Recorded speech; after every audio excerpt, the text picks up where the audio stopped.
Yeah, I nipped both of them in a back, and a hip, cramp, bird flu, anthrax, SARS, common cough and cold. There's just a lot.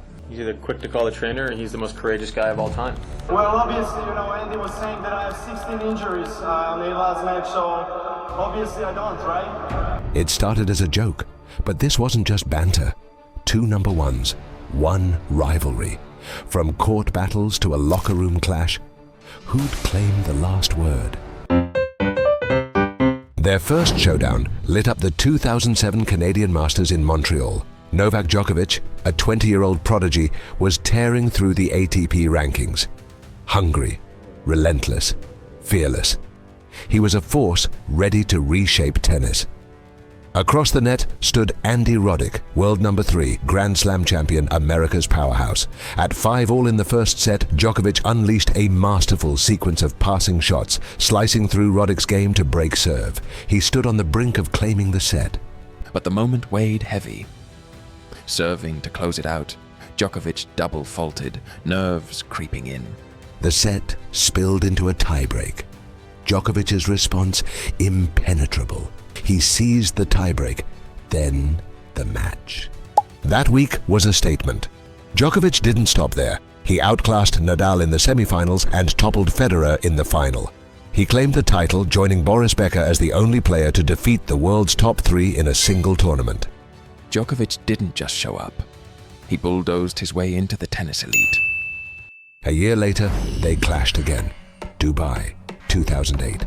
Andy Roddick stormed in, locked in, razor sharp, determined to remind everyone he wasn't just another victim in Novak's rise. He edged out a tense first set tiebreak, outlasting Djokovic in the clutch. Then, in the second, he slammed the door shut, dictating every point, keeping Novak pinned back and sealing the upset. It didn't shake the rankings, but it shook the rivalry. This wasn't going to be a one-way street, and the real fire about to ignite. US Open 2008, Novak Djokovic, the defending finalist. Andy Roddick, the 2003 champ. Their rivalry already simmering, now ready to explode. A day earlier, Roddick grabbed the mic and threw a match on the fire. Yeah, I nipped both of them in a back, and a hip, cramp, bird flu, anthrax, SARS, common cough and cold. If it's there, it's there. There's just a lot. He's either quick to call the trainer, or he's the most courageous guy of all time. I think it's up for you guys to decide. When Novak stepped on court, he looked different, sharper, louder, fueled. He came out blazing, carved through the first 2 sets, 6-2, 6-3, with surgical precision. Roddick was reeling, but then the New York crowd came alive. Set 3. Momentum shifted. Roddick pushed. The fans roared. Djokovic stumbled. Roddick took the set. In the 4th set, the air crackled with tension. Pure warfare. Every point a battle.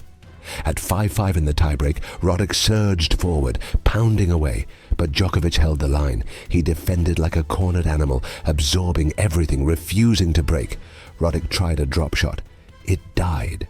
Match point. Djokovic served. Boom. Roddick's return sailed wide. The Serbian sealed it, roaring, fists pumping, defiance unleashed. Well, obviously, Andy was saying that I have 16 injuries on the last match, so obviously I don't, right? This crowd loves you. You can turn them against you real fast, Well, I know they're already against me because they think I'm faking everything, so that's not nice anyhow, to say, in front of this crowd that I have 16 injuries and I'm faking, I have nothing against anybody, it's just that the momentum is not nice. The tension didn't stop there. It spilled into the locker room. We got into it at the US Open one time, and I was kind of talking trash. He came out and just beat the pants off of me, as he would, but then kind of chirped afterwards. So he comes straight in, went right up to him, had him against the locker, and then I realized his trainer was about a little bit bigger than Donovan here, and I kind of checked myself. I kind of backed off real quick. Later, Djokovic apologized publicly. He made a joke and it was a misunderstanding, so I don't blame it on him. Okay, maybe I exaggerated, reacted bad in that moment, and no, I apologize. But the damage and the rivalry was done. This wasn't just tennis anymore. This was personal. And next, the heat took center stage. Australian Open 2009. He entered as the defending champion, world number 3rd. Novak Djokovic was expected to cruise through the quarterfinals, but Melbourne's heat was merciless. The nice Australian summer weather waits for you, sometimes a bit too hot. He didn't know how those words would haunt him. On the other side of the net was Andy Roddick, focused, fueled by the memory of New York. He didn't just want revenge, he wanted to dominate. The first set was brutal, scorching heat, grueling rallies, relentless pace. Djokovic stormed through the tiebreak, surging to a 4-0 lead and never looking back. First set, Djokovic. Suddenly, the cracks appeared. Midway through the second set, Roddick earned the first break point of the entire match and converted. He took the set and evened things up, 1 set apiece. Djokovic began to wilt under the heat. The third set was a turning point. Roddick broke early with a screaming passing shot. Djokovic broke back, but his body was failing him. He called for a medical timeout, drained.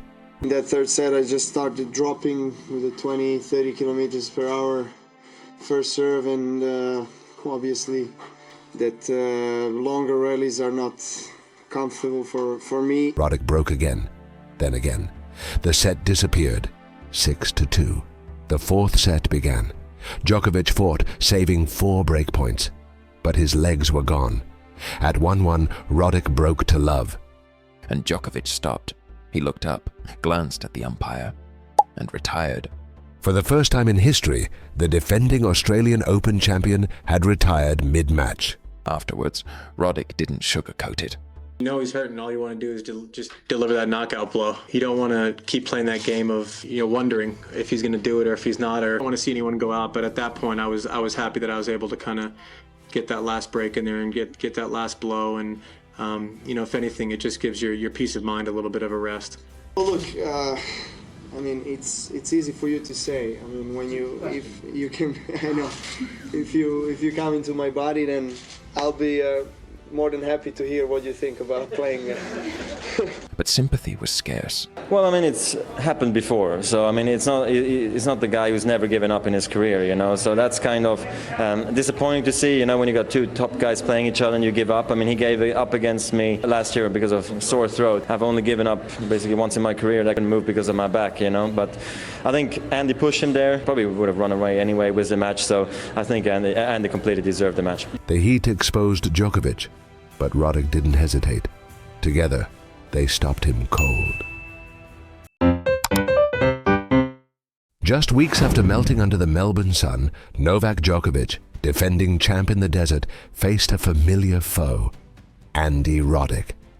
This was supposed to be his redemption arc. The American, he came to play. Right from the jump, he was locked in, fearless, focused, and absolutely dialed. His serve, untouchable. His returns, like lightning. He gave Djokovic 0 breathing room. Novak, he was off. Sluggish footwork, frustration creeping in, unforced errors piling up fast. He just couldn't find the match. Roddick, though, was relentless, breaking Djokovic twice in each set, serving bombs and ripping winners left and right. Final score 6-3, 6-2, done in just over an hour.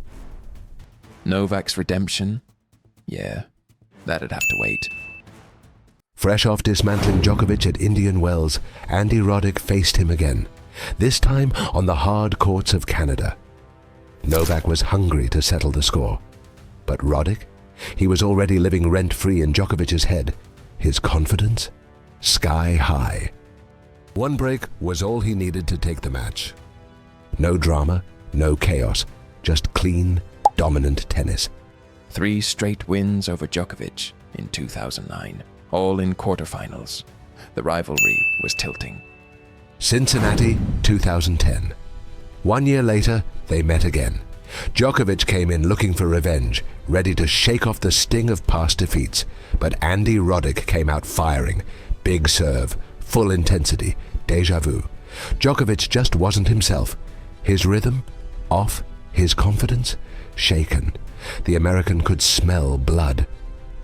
Roddick took the first set 6-4, then slammed the door shut, 7-5 in the second. No tiebreaks, no mercy. I definitely don't think Novak had his best day by any means, and I was just happy to be able to take advantage of it and win. This wasn't just momentum. It was Roddick running the show. But could Djokovic turn the tide? Later that year, ATP Finals 2010, London. Djokovic and Roddick met again in the round-robin stage. After 4 straight losses, Novak had had enough. This time, he came prepared. He cracked Roddick's monster serve, pushed him side to side, and took away his rhythm. No hesitation, no nerves, just cold, clinical execution. Djokovic snapped the streak, dominating Roddick with ice in his veins. The tide had turned. But the rivalry wasn't finished just yet. One final chapter still remained. In Andy Roddick's farewell year, he faced Novak Djokovic one last time. The stage, center court, under Olympic lights. Djokovic, chasing the gold that had eluded him, was fully dialed in. Their last showdown was a one-sided blitz. No twists, no resistance, just grass, speed, and Novak's ruthless dominance. Djokovic steamrolled Roddick in the second round, a masterclass performance. Roddick hung up his racket that same year, but a decade on, in 2023, their story came full circle. Roddick handed Djokovic the US Open trophy. Respect earned. Rivalry closed. Legacy sealed.